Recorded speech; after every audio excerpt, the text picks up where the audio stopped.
Büyük saydın boyunda Irgavaygan titoramın Baykendin uşun toyunda Uzaktan uşun nuraydın uşun Baykendin uşun toyunda Hadi. Yaxşı oxusunuzlar, öte keremet.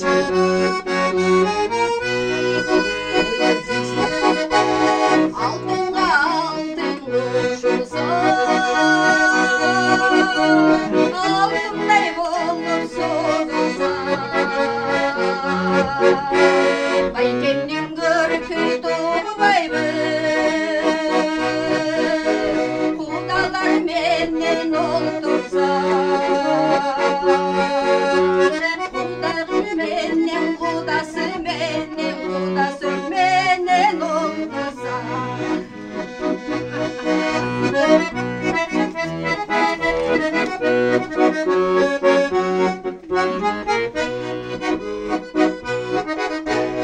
Gümüş gümüş koşulsa Gümüştey olup soğulsa Cengimdin görkü durmaymış Gelin ol menden oldursa Gelin menden uları menden büyür menden oldursa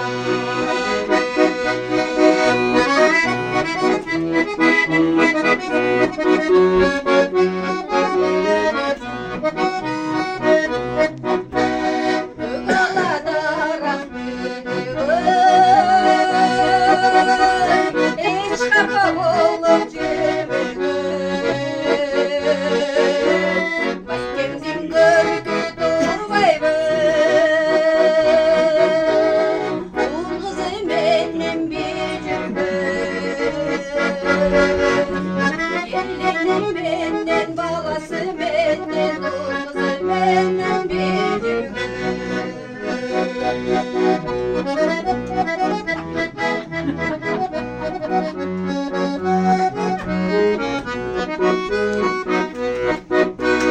Baykemdin gelse güyünü Cemil tossa suyunu Bir doğan gelip kaldı de Eko bir tossa cümbürü Baykemin çıksa cengekem çıksa Eko bir çıksa suyunu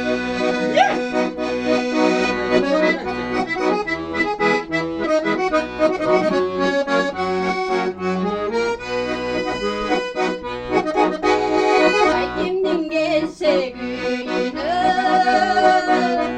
Nurayım çıksa cügürü Cengekem gelip kaldı de Uzağım tossa suyunu Uzağım çıksa Nurayım çıksa Balları çıksa cügürü Oy Rahmat.